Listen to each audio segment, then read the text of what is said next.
እምቢተኝነትን የሚወደው ወይም ደግሞ ራሱን አንተ ምስኪን ማለትን የሚወደው ደስታ ቢሱ የውሸት ማንነት ህልውና አግኝቶ መቀጠል በፍጹም አይችልም። ይህ እጅ መስጠት ይባላል።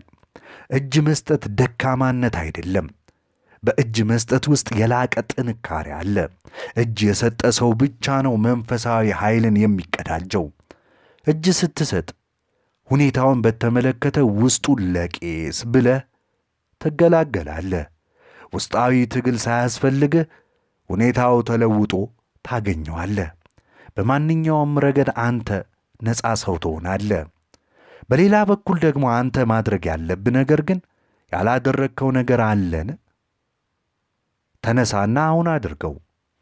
የአንተን ድንዙዝነት፣ ሰነፍነትና ቸለተኝነት አሁን በዚህ ቅጽበት ሙሉ በሙሉ አምነህ ተቀበል። ይህም ሌላኛው አማራጭ ነው።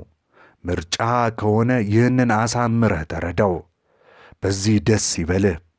በቻልከው ያህል ሰነፍ ወይም ድንዙዝ ሁን። ይህ ሁናቴ እየታወቀ ሙሉ በሙሉ ስትጠልቅበት ብዙም ሳትቆይ ከሁናቴው ትወጣለህ። ምናልባትም ላትወጣም ትችላለህ። የሆኖ ግን ወጣህም አልወጣህም ውስጣዊ ግጭት አይኖርም። ግብ መቅጠምም አይኖርም። አሉታዊነትም በፍጹም የለም። ጭንቀት አለብህ? ከወደፊቱ ጋር ለመድረስ እየተጣደፍክ አሁንን ለወደፊት መስዋዕት እያደረግከው ነው። ጭንቀት የሚፈጠረው እዚህ ተሆኖ ነገር ግን እዚያም በመናፈቅና በመፈለግ ነው። ወይም ደግሞ አሁን ላይ ተሆኖ ነገር ግን የወደፊቱን በመናፈቅ ነው። ጭንቀት ውስጥህን እየከታተፈ ቀልብህን እያሳጣህ ነው። እንደዚህ አይነቱ ውስጣዊ መለያየትን መፍጠርና ከእርሱ ጋር መኖር መቀወስ ነው። ይህ በሁሉም ሰው የሚከሰት ነው። ይህም ሐቅ ነው።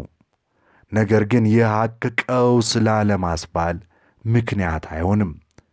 አንተ ማድረግ ያለብህን ከማድረግ ወደ ኋላ አትበል። አንተ ራስህን ከወደፊቱ ጋር ስታሞዳሙድ እንዲሁም አሁንን ሳትገዳደር በፍጥነት እልፍ ማለት ትችላለህ። በፍጥነት መስራት ካስፈለገም መሮጥ ትችላለህ። ታዲያ እልፍ ስትል እንዲሁም ስትሰራ እስከ ጥጊውን አቅምህ ሲንር ደስ ይበልህ። የቅጽበቱን የትየለሌ አቅም ሐሴት አድርግበት። አሁን መጨናነቅ ሲያልፍም አይነካህም። አንተን ለሁለት መክፈል አጠገብህ አይደርስም። በቃ እልፍ በል፣ ሩጥ፣ ሥራ፣ በዚህም ተደሰትበት። ይህ ካልሆነልህ ደግሞ ሁሉንም ነገር እርግፍ አድርገህ ትተህ መናፈሻ ውስጥ አግዳሚ ወንበር ላይ ተቀመጥ። ይህን ስታደርግ ግን አእምሮህን ልብ በለው። አእምሮህ እንዲህ ሊል ይችላል፣ መስራት ነበረብህ፣ ጊዜ እያባከንክ ነው። አእምሮህን አስተውለው። ይህን ሲልህ ሳቅበት። አብዛኛው ትኩረትህን የሚወስድብህ ያለፈው ነውን? በአዎንታዊው ይሁን በአሉታዊ በተደጋጋሚ የምታወራው የምታስበው ስላለፈው ነውን? ስላሳካቸው በርካታ ነገሮች፣ ስላደረካቸው ታላላቅ ሥራዎች ወይስ ደግሞ ስለተሞክሮህ ነው? ወይስ ስለሆኑብህ አስከፊ ነገሮች ወይስ ደግሞ አንተ ሌላ ሰው ላይ ስላደረከው መጥፎ ነገር ምስኪን ታሪክህን ነው የምታወራው?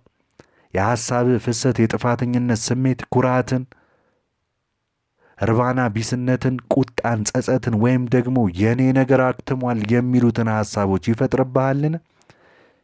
ይህ ከሆነ አንተ የውሸት የሆነ ማንነት እያጠናከርክና እያጎለበትክ ብቻም ሳይሆን በመንፈስ ውስጥ የባለፈውን ጥርቅም በመፍጠር ሰውነት እንዲያረጅና እንዲገረጅፍ እያፋጠንከው ነው። ስለ ባለፈው እያየ ማለትን ሙያቸው ያደረጉ በአቅራቢያ ያሉ ሰዎችን በመመልከት የዚህን እሙንነት ራስህ ማረጋገጥ ትችላለህ። በእያንዳንዱ ቅጽበት የባለፈውን ያለቀ የደቀቀ ያከተመ አድርገው አይጠቅምህም። ያለፈው ለአሁኑ ተገቢነት ሲኖረው ብቻ መለስ ብለህየው የአሁን ቅጽበት ኃይሉን ተረዳ። እንዲሁም ደግሞ የሰዋዊ ማንነት ሙሉእነትን ተገንዘብ። ከነ ሙሉ ቀልብያ መገኘትን ተካንበት። ስጋትስ አለብህ? ለመሆኑ ቢሆንስ የሚሉ የበረከቱ ሐሳቦች አሉብህ? ይህ ከሆነ ከአእምሮ ጋር ተቆራኝተሃል ማለት ነው። ከአእምሮ ጋር መቆራኘት ደግሞ የወደፊቱን ሁናቴ በምናብ በመሳል በመተለም ፍርሃትን ያነግስብሃል። አእምሮ በምናብ የወደፊቱን ይተልምና ፍርሃትን ይፈጥርብሃል። አንተ ከዚህ ሁኔቴ ጋር የምትጋፈጥበት አንዳች መንገድ የለም።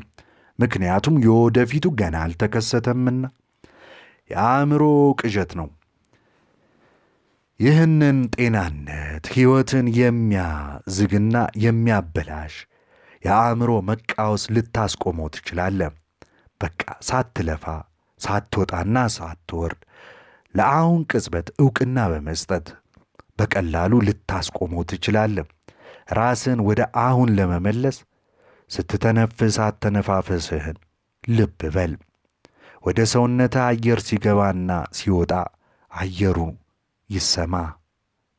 ውስጣዊ አቅመ ጉልበትህን አዳምጠው። በገሃዱ ዓለም ውስጥ አንተ መከወን መጋፈጥ ያለብህ የአሁን እችን ቅጽበት ነው እንጂ በአእምሮ ከተተለሙ ምናቦች ጋር አይደለም። በሚቀጥለው ዓመት ነገ ወይም ደግሞ ከ5 ደቂቃ በኋላ ሳይሆን አሁን በዚች ቅጽበት አለብኝ የምትለውን ችግር ራስህን ጠይቅ። ሁል ጊዜም ቢሆን መጋፈጥ የምትችለው አሁንንና የአሁን ጊዜ ብቻ ነው። የወደፊቱ ግን ልትጋፈጠው በፍጹም አትችልም። መጋፈጥም የለብህም። ለጥያቄ መልስ ጥንካሬ ትክክለኛውን ድርጊት ወይም ደግሞ ትክክለኛው ግባት እዚያው ከተፍ ይላል። የሚያስፈልግ ከሆነ ማለት ነው። አስቀድሞ ወይም ደግሞ በኋላ አይደለም፣ አሁን። አንድ ቀን አደርገዋለሁ በሚል ግብን ለማሳካት አሁንን መስዋዕት በማድረግ ግብህ አብዛኛውን ትኩረትን ይወስድብሃል። በምትሠራው ሥራ የምታገኘውን ደስታ ነጥቋል። መኖርን ለመጀመር እየጠበክ ነውን? ይህን አይነት አስተሳሰብ አዳብረ ከሆነ የምታሳካው ወይም የምታገኘው ነገር ምንም ይሆን ምን አሁን ለአንተ በጭራሽ መልካም አይሆንም። ሁልጊዜም ቢሆን የተሻለ መስሎ የሚታይ የወደፊቱ ነው። ይህ ደግሞ ለሰርክርታ ካርታን ማጣትና ለስኬት አልባነት አሪፍ ቅድመ ሁኔታ ነው አይመስልም? በተለምዶ የወደፊቱን ጠባቂ ነህን? ስትጠብቅ የሕይወትን ምን ያህል ጊዜ አባከንከው?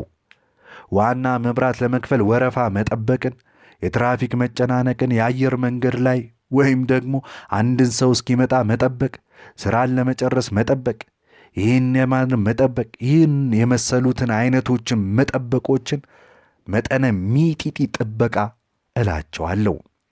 የሚቀጥለውን ዓመት የእረፍት ጊዜ መጠበቅን፣ የተሻለ ሥራ መጠበቅን፣ ልጆች ሲያድጉ መጠበቅን፣ ትርጉም ያለው ግንኙነት ለመፍጠር መጠበቅ፣ ስኬትን መጠበቅ፣ የሀብት አፈራለሁ ብሎ መጠበቅ፣ ሁነኛ እሆናለሁ መጠበቅ፣ የበቃው የነቃው እሆናለሁ ብሎ መጠበቅ መጠነ ሰፊ ጥበቃ እለዋለሁ።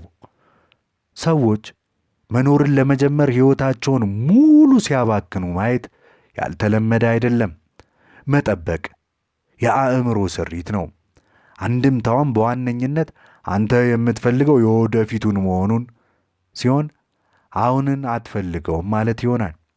እጅ ላይ ያለውን ነገር አልፈለግከውም፣ እጅ ላይ የሌለውን ግን ፈልገኸዋል።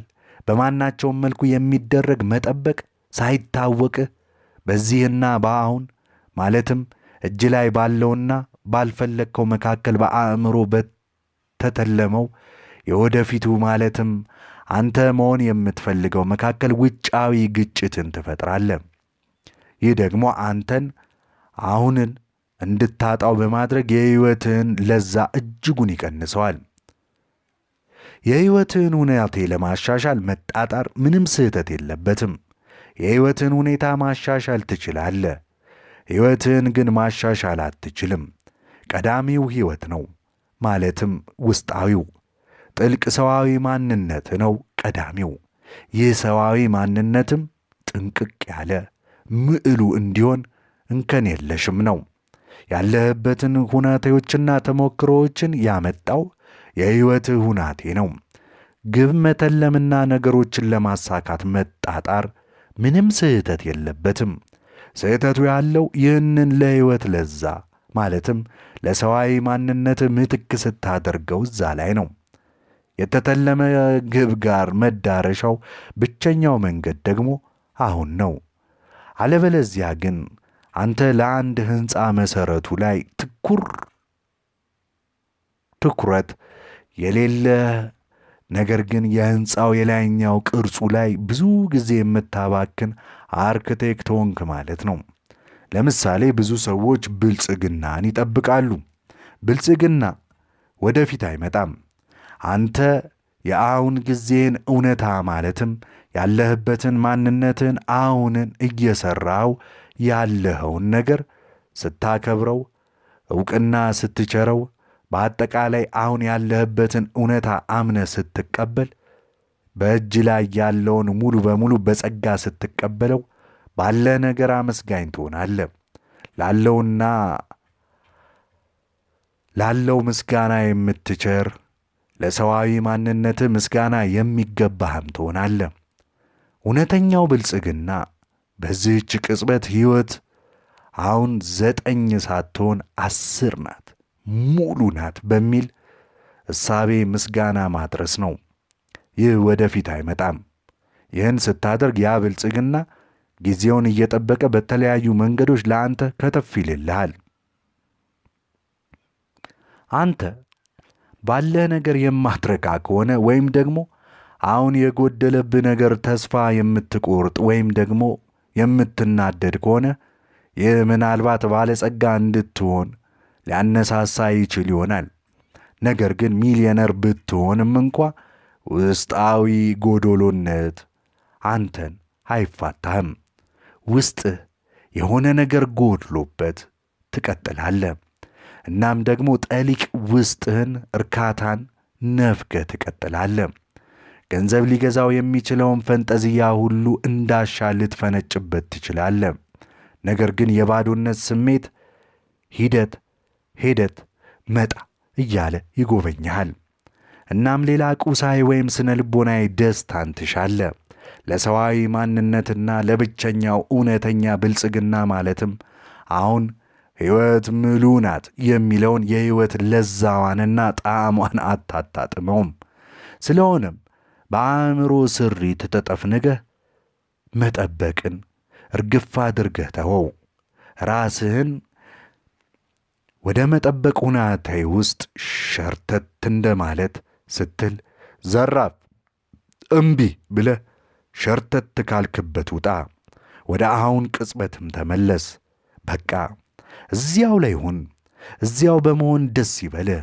አንተ ከነሙሉ ቀልብህ አሁን ላይ ከተገኘ ምንም ነገር የሚያስጠብቅ አንዳችም ነገር የለም። ስለሆነም በቀጣይ የሆነ ሰው ይቅርታ አስጠበቅኩ አደል ቢልህ ምንም አይደለም፣ አልጠበቅኩም። እዚሁ እቆምኩበት በራሴ ሐሴት እያደረግኩኝ ነበር፣ በውስጤ ሐሴት ውስጥ ተዘፍቄ ነበር በማለት ልትመልስለት ትችላለህ። አእምሮ አሁንን የአሁን ጊዜ ይሁንታን ለመንፈግ የሚጠቀምባቸው ሌሎች የተለመዱ ጥቂት የአእምሮ ስልቶችም አሉት። እነዚህ ተራ የንቃተ ሕሊና አልባነት ምድብ ይመደባሉ። እነዚህን ነቅሶ ለማውጣት በጣም ቀላል ነው። ምክንያቱም የተለመዱ የዕለት ተዕለት የሕይወት አካል ሆነዋልና ነው። እነርሱም ምንችክ ያለ የማይላቀቅ ደስታና እርካታ ማጣት ናቸው። ነገር ግን አእምሮ የሚፈጥረውን ስሜታዊነት መቆጣጠር የበለጠ እየተለማመድክ ስትሄድ አንተ በባለፈውና በወደፊት የምትዘፈቀው መቼ እንደሆነ ለማወቅ ቀላል ይሆንልሃል። ማለትም ንቃተ ሕሊና ዜሮ የሚሆነው